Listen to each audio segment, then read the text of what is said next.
Radio Publique Africaine.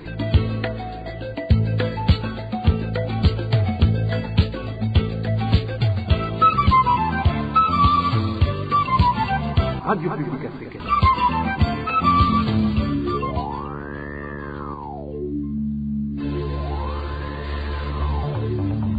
C'est le moment de suivre le journal parlé en français. À la présentation, Onésime Dushimakite. Nous sommes le jeudi 8 juin 2023. Ravi de vous retrouver, mesdames et messieurs, à ce rendez-vous d'information dont voici le sommaire.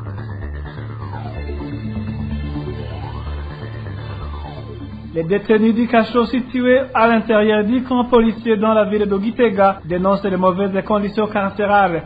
Regroupés dans un petit espace, ces derniers commencent déjà à manifester les symptômes des maladies liées à cette situation. Au sommaire également, 3 commerçants du marché de la commune Lugombo dans la province de Chibitoke viennent de passer leur première nuit au cachot de la dite commune, soupçonnés de vendre certains produits importés et interdits au Burundi. Dans cette édition, nous parlons aussi de l'abandon scolaire, surtout des jeunes filles burundaises du camp des réfugiés de Nyarugusu en Tanzanie. La famine et les mauvaises conditions de vie sont entre autres la cause de cet abandon scolaire. Voilà pour le sommaire.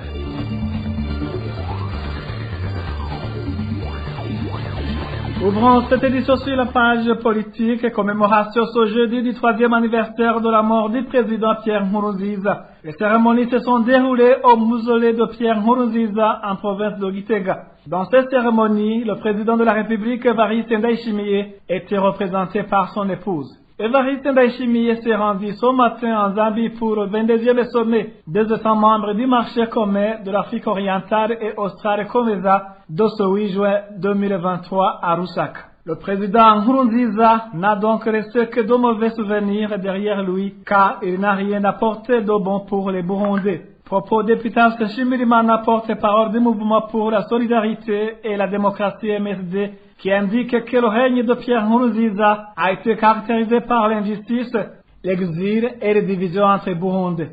Le premier des souvenirs que nous avons de Pierre Nkurunziza, c'est sa soif du pouvoir qui lui a incité à enterrer les accords d'Arusha et la Constitution jusqu'à plonger le pays dans le chaos total. Le deuxième souvenir est l'avidité qui l'a caractérisé et qui ne lui a pas permis de gérer le pays. Vous voyez qu'il a écarté les autres acteurs de la vie du pays. Au lieu de rassembler les Burundais, il les a divisés. Et en troisième lieu, de Pierre Nkurunziza, nous nous rappelons les massacres de nombreux membres du MSD et beaucoup d'autres Burundais. C'est l'injustice, l'emprisonnement arbitraire et l'exil forcé à des milliers de Burundais à cause de leurs convictions politiques. Epitas Nshimirimana ajoute que le président Evariste Ndayishimiye devrait tirer la leçon dans les agissements de son prédécesseur et s'améliorer au lieu d'emprunter la même voie. Il demande en effet aux autorités burundaises de se séparer de ce qui a caractérisé Pierre Nkurunziza et rassembler le peuple burundais. Suivez encore une fois Epitas Nshimirimana. abategetsi b'Uburundi bari bakwiye kuhakurikirwa gihambaye kuko aho kwidunga. Les autorités burundaises devraient tirer la leçon du passé. Au lieu de se montrer inflexibles, ils devraient plutôt se rappeler que demain est un autre jour. Si le président Nkurunziza n'a pas su concilier le peuple burundais, le président Evariste Ndayishimiye ne devrait pas du tout suivre cette voie de son prédécesseur de diviser les Burundais comme il est en train de le faire. Si le président Pierre Nkurunziza n'a pas pu diriger démocratiquement le pays, eh bien, Evariste Ndayishimiye, lui, devrait en tirer leçon et renforcer plutôt la démocratie pour laquelle ils ont tant combattu et pendant longtemps. Puisque le président Nkurunziza n'a fait que pousser les Burundais sur le chemin de l'exil en échouant d'instaurer un bon climat politique et d'entamer les pourparlers pouvant permettre les Burundais en exil de regagner le pays, Ndayishimiye, lui, devrait plutôt faire tout son possible et organiser des négociations qui permettent aux Burundais de rentrer dans leur pays. Si les dirigeants d'aujourd'hui ne parviennent donc pas à bouger les choses pour changer la situation qui prévaut dans le pays, rien n'empêchera que ce qui est arrivé à Feu Nkurunziza leur arrive demain ou après-demain. Et comme ça, ils laisseront derrière eux un mauvais souvenir comme Pierre Nkurunziza. Mais ce que nous voudrions, c'est que ces dirigeants prennent les choses en main et créent un climat sain entre les Burundais ou des conditions qui permettent à tous les Burundais de se sentir chez soi dans leurs différences. Gendera ku mategeko kitavangura kibamwo imigwi itandukanye y'abarundi. C'était Eptas Nshimirimana, porte-parole du parti MSD. Après une petite transition, nous parlons droit de l'homme. Je vous le disais en titre, le cachot situé à l'intérieur du camp de la police dans la ville de Gitega regorge beaucoup de détenus dans un petit espace. Des conséquences sur la santé de ces détenus se sont déjà fait remarquer, indiquent ceux qui alertent sur les mauvaises conditions dans lesquelles vivent ces détenus. Le point avec Eroge de Vermèche. Le cachot, se trouvant à l'intérieur du camp policier de la capitale politique Gitega, est une salle qui mesure au moins 3 mètres sur 3, disposant d'une petite terrasse d'environ 3 mètres sur 2. Dans cette salle, qui n'a pas non plus de vitres, se trouvent des détenus de sexe masculin, tandis que la terrasse est occupée par des femmes, en plus d'être aussi le lieu d'enregistrement des personnes à emprisonner ou à libérer. Des témoignages de ceux qui ont séjourné dans ce cachot parlaient d'un espace pouvant à peine accueillir 10 détenus. Un des administratifs de Gitega nous a dit qu'à peu près 100 détenus seraient locataires de ce cachot, dont certains sont affaiblis physiquement. L'espace de ce cachot est vraiment très petit. Certains d'entre eux semblent avoir des maladies cutanées et d'autres ont des pieds gonflés. Comme ils ne peuvent pas dormir aisément, ils ont essayé de se faire poser des tranches de bois. Certains se reposent en haut et d'autres en bas.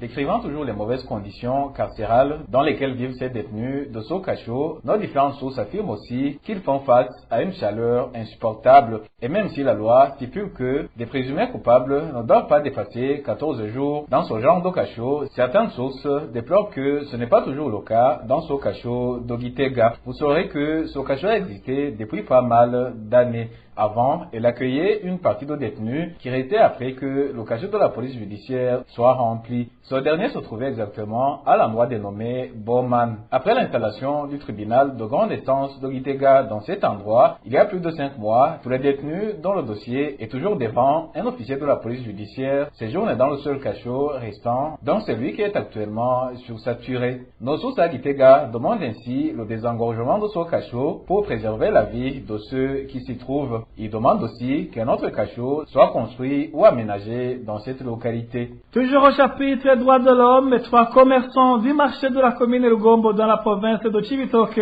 viennent de passer leur première nuit au cachot de la dite commune, soupçonnés de vendre certains produits importés et interdits au Burundi. Nos sources au marché de Rugombo indiquent que malgré la fouille de la police, qui n'a rien donné dans les boutiques de ces commerçants, ces derniers ont été arrêtés de même que certains de leurs marchandises. Les détails avec Elvis Nyomungere. Ces 3 commerçants sont emprisonnés au cachot de la commune Rugombo depuis ce mercredi. Il s'agit de prénommés Vikori, Atanazi et la surnommée Mamalaju. Au départ, les 3 étaient accusés de vendre des marchandises importées dans le cycle et l'huile, ce qui assistait une descente de la police qui a débarqué au marché de Rugombo pour y effectuer une fouille perquisition. Certains habitants sur place indiquent qu'aucune marchandise importée n'y a été trouvée, ce qui n'a pas empêché que ces commerçants soient arrêtés et les marchandises saisies, comme en témoigne cet habitant qui était sur place lors de cette opération policière.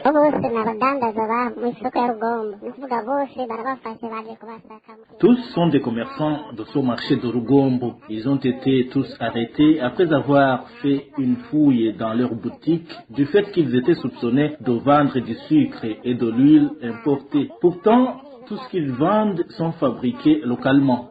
Aucun de ces produits n'est importé. Mais ils ont arrêté presque la plupart de ceux qui ont des dépôts et des boutiques ici au marché de Rugombo. Ils ont même saisi ces marchandises fabriquées localement. Le sucre est fabriqué par la Sosumo. L'huile est fabriquée par le Savonor. Tous ces commerçants s'approvisionnent à Bujumbura. Le plus étonnant est donc le fait de voir un groupe de policiers qui arrivent pour arrêter ces commerçants et confisquer leurs marchandises en disant que c'est de la fraude, alors que sur les emballages, c'est écrit Sosumo pour les uns et Savonor pour les autres. Mais ils les ont arrêtés quand même.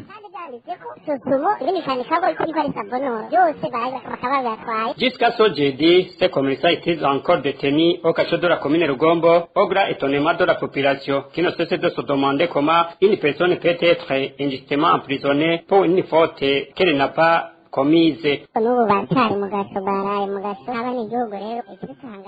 Ils sont toujours en prison et ils y ont passé la nuit. Mais nous sommes tellement surpris par cette attitude de la police de débarquer quelque part pour faire une fouille et confisquer tout ce qu'elle trouve sur place alors que ces produits sont vendus légalement. Ça, c'est de l'injustice envers la population. Nous dénonçons ce comportement. Quand ils ne trouvent pas ce qu'ils cherchent, ils devraient retourner et dire à ceux qui les ont envoyés qu'ils n'ont pas trouvé ces marchandises au lieu de prendre tout ce qu'ils y trouvent. Pour le moment, nous nous demandons s'il n'est plus permis d'acheter le sucre ou l'huile fabriquée au Burundi.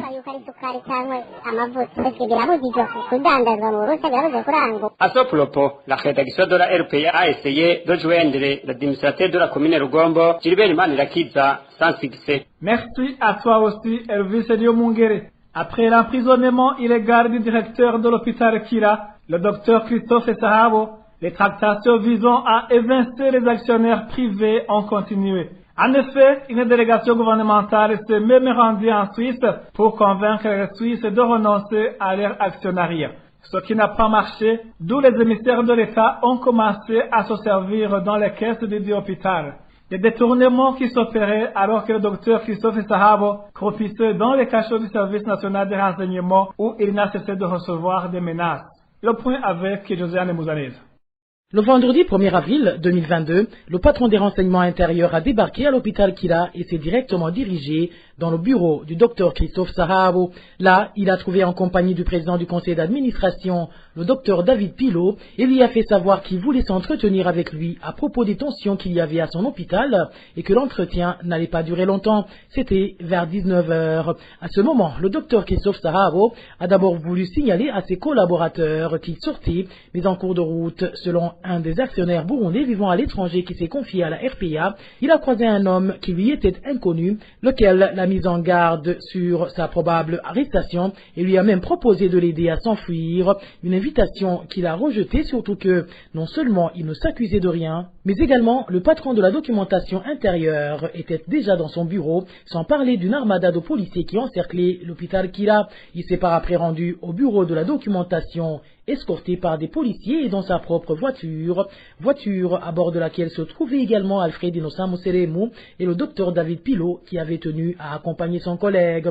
Une fois dans les enceintes du service national des renseignements, les choses ont changé et il a été signifié au docteur Christophe Sahabo et David Pilot qu'ils étaient en état d'arrestation, mais quelques heures après, le docteur David Pilot sera relâché mais se verra confisquer son passeport. Mais les menaces n'ont pas cessé pour autant, car il sera à maintes reprises convoqué aux heures avancées de la nuit dans l'un des bureaux de la documentation où l'on tentait de lui faire signer un document attestant qu'il n'a jamais détenu des actions dans l'hôpital Kila. Après avoir constaté qu'il refusait d'obtempérer, il lui sera alors exigé de présenter sa démission, chose qu'il a faite sous contrainte pour sauver sa peau. Et une fois son passeport lui remis, il va s'envoler vers la Suisse, son pays d'origine. De son côté, révèle une de nos sources au sein de la documentation, le docteur Christophe Sahabo subissait la même pression et essayait de résister comme il pouvait. Frustrés, les représentants du gouvernement vont changer de tactique et ont décidé de se rendre en Suisse, plus précisément au siège de l'entreprise Numelec, par qui ont transité les actions des ressortissants suisses.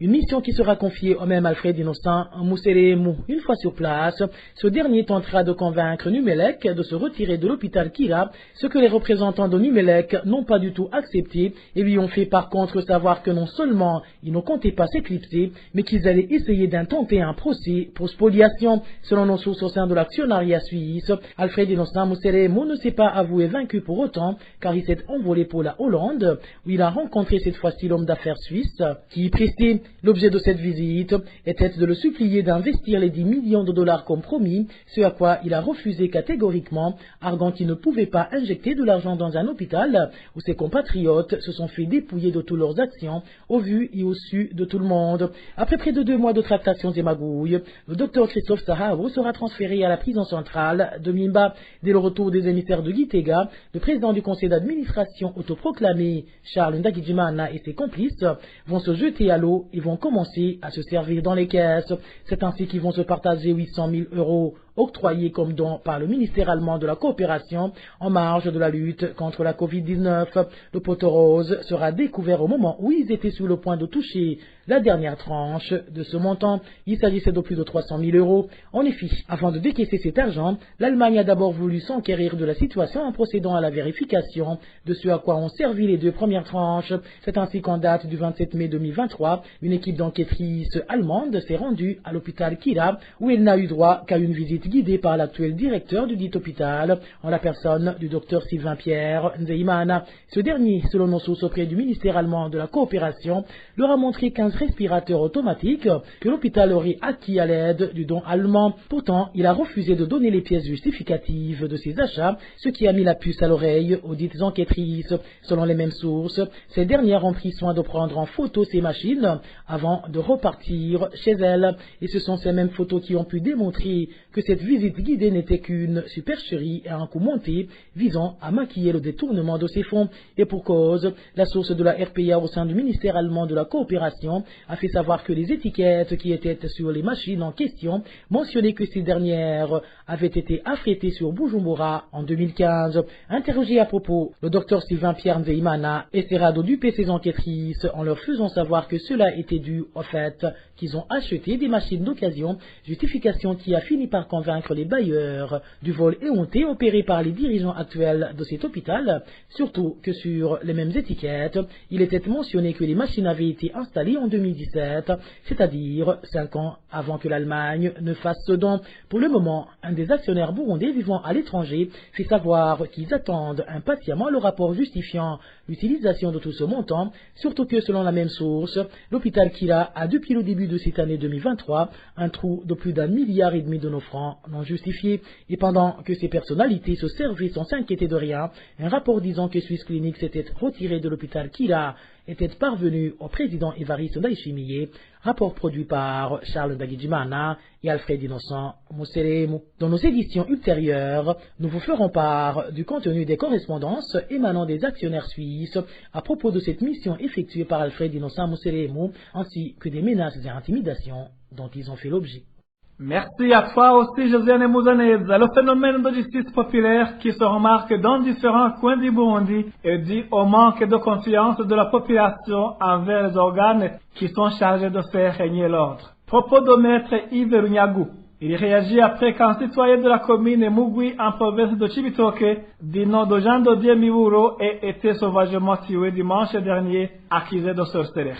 Maître Yves Runyagu interpelle les autorités habilitées de procéder à la sensibilisation de la population pour que ce phénomène soit éradiqué. Suivez plutôt Maître Yves Runyagu. Ce que nous pouvons dire à propos de ce qui s'est passé, c'est que d'abord le phénomène d'accuser les gens de sorcellerie et de les exécuter par la suite n'est pas nouveau. C'est quelque chose qui est toujours arrivé dans le passé et qui malheureusement continue jusqu'aujourd'hui à se faire parler. Il faut constater que généralement c'est dû à des litiges qui existent déjà là, au niveau des familles, au niveau du voisinage. Et les gens, au lieu de procéder par la voie officielle, de saisir les organes qui sont en charge de la justice, préfèrent justement se faire justice par elles-mêmes. C'est un problème qui est là, qui est même éventuellement lié à nos mœurs. Et c'est là où alors il faudrait peut-être interpeller la population pour qu'elle abandonne ce comportement de se faire justice. S'il y a des soupçons qui pèsent sur telle ou telle autre personne, il y a des organes habilités pour ça. Il y a l'administration, il y a les forces de l'ordre. Ils sont là justement pour faire ce travail. Il faut les saisir et même ces organes aussi, il faut les interpeller pour que justement si une fois ils sont saisis, il faut qu'il y ait une suite. Parce que des fois, il faut reconnaître que la population se lance dans ces phénomènes de se faire justice par elle-même parce que peut-être il y a ce manque de confiance en la justice. Il y a ce manque de confiance en les organes qui sont chargés justement de faire régner l'ordre. Et ça, c'est un problème, je pense, qui est général dans le pays et sur lequel il faudrait vraiment s'apaisantir et trouver des solutions. L'autre chose, c'est interpeller différents acteurs qui en sont capables de travailler sur ça et de mener des activités peut-être de sensibilisation à l'égard de la population pour que ce phénomène puisse, espérons-le, disparaître dans l'avenir et que justement il y ait ordre et paix dans le pays. C'est Maître Yves Runyagu. Après une petite transition, nous parlons gouvernance. RPA. Le gouvernement du Burundi devrait donner de la lumière sur les indemnités de 9 mois réclamées par les militaires des 65e et 66e bataillons atimistes après les retours de la mission. Léon Sengendakumana, vice-président du parti Sahwanya Frodebu, trouve insensé le fait de ne pas donner ces indemnités à ceux militaires, des indemnités octroyées par l'Union européenne. Suivez plutôt Léon Sengendakumana, vice-président du parti Sahwanya Frodebu. Nous avons appris ces derniers temps des lamentations qu'il y aurait des militaires partis en mission en Somalie pour le rétablissement et le maintien de la paix, de la sécurité dans ce pays, sous une convention signée entre le gouvernement du Burundi et les pays de l'Union européenne. Ces lamentations indiquent que, depuis un certain temps, certains militaires qui sont partis dans cette mission n'auraient pas encore touché leurs indemnités. Pour des raisons qui restent jusqu'ici inconnues, mais qui doivent être élucidées par le gouvernement du Burundi, parce que c'est le même gouvernement du Burundi qui a négocié et signé avec les pays de l'Union européenne. Alors, la première possibilité, c'est que les pays de l'Union européenne n'auraient pas respecté les engagements en versant ces indemnités, soit au gouvernement du Burundi ou dans une banque indiquée par le gouvernement du Burundi, qui figurerait d'ailleurs dans la convention entre le gouvernement du Burundi et l'Union européenne sur cette matière, ou alors les pays de l'Union européenne ont envoyé ces indemnités, cette prime, mais que la banque qui l'a reçue n'a pas encore restitué cette prime à qui de droit, laquelle prime resterait dans leur caisse. C'est une autre possibilité aussi, on ne saurait même pas pourquoi. Et au cas où l'argent destiné à ces militaires aurait été utilisé pour d'autres fins, ou s'il n'est pas encore versé par l'Union européenne, la tâche revient toujours au gouvernement burundais de remédier à cette situation. Suivez encore une fois Léon Sengendakumana. L'Union européenne aurait envoyé cette indemnité dans la banque et pour des raisons que nous connaissons très bien, de manque de devises dans ce pays, la banque peut avoir utilisé cette prime qui est sous forme de devise pour certainement des activités qui peuvent être utiles au pays. Parce que la banque n'oserait pas utiliser cette prime pour des activités qui ne sont pas porteurs d'espoir pour le peuple burundais. Ça m'étonnerait. Alors, qu'est-ce qui doit être fait dans chaque cas? Si l'Union européenne n'a pas encore versé cette prime à une banque lui indiquée par le gouvernement du Burundi, qui est négociateur de cette convention, de cet accord, devrait se lever et exiger de l'Union européenne pour verser cette prime. C'est la première action qui serait faite.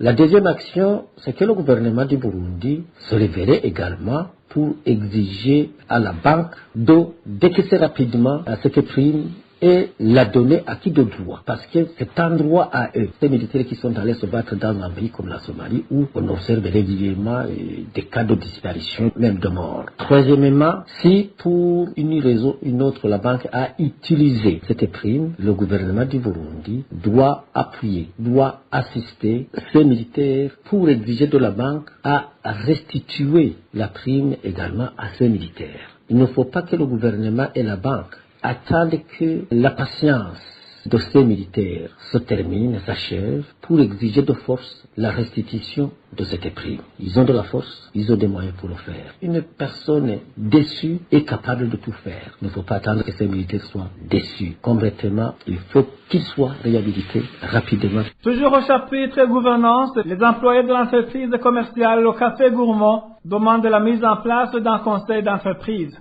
Pour ces travailleurs, cela diminuerait sensiblement les cas d'injustice.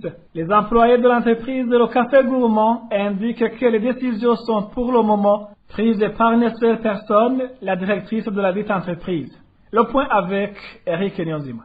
Elle répond au nom de Sandrine Nharem, la directrice de l'entreprise commerciale au Café Gourmand. Celle-ci aurait, selon les employés de l'entreprise, résisté à la mise en place du conseil d'entreprise. On n'a pas de conseil d'entreprise. La directrice a dit qu'il n'y en aura pas en tant qu'elle sera directrice. Pour les employés de l'entreprise, le conseil d'entreprise est la seule organe qui pourrait jouer la médiation en cas de conflit. Les injustices sont d'autant plus nombreuses selon les employés qu'il est plus que nécessaire que cet organe soit mis en place. Et si un bon matin, elle décide de renvoyer un employé, elle le fait sans hésitation, même si l'employé en question est innocent. Alors, si le conseil d'entreprise était mis sur place, il pourrait être une grande importance. Pour un manquement quelconque dans des employés, le conseil d'entreprise pourrait se réunir, analyser et consulter lois et règlements pour décider quelle punition donner à l'employé fautif.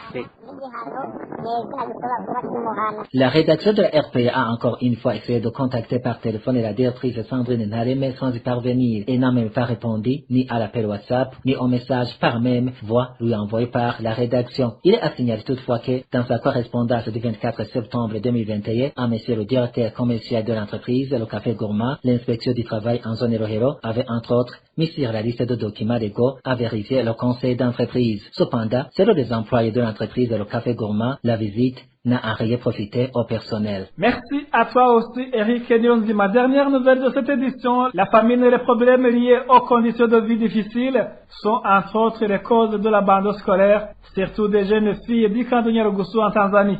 Cela a été soulevé par les représentants des réfugiés lors de la réunion tenue ce mercredi en présence des ambassadeurs des pays qui aident les réfugiés ainsi que les représentants des organisations non gouvernementales qui assistent les réfugiés en Tanzanie. C'était dans le but d'échanger sur différents problèmes qui hantent les réfugiés se trouvant dans ce pays.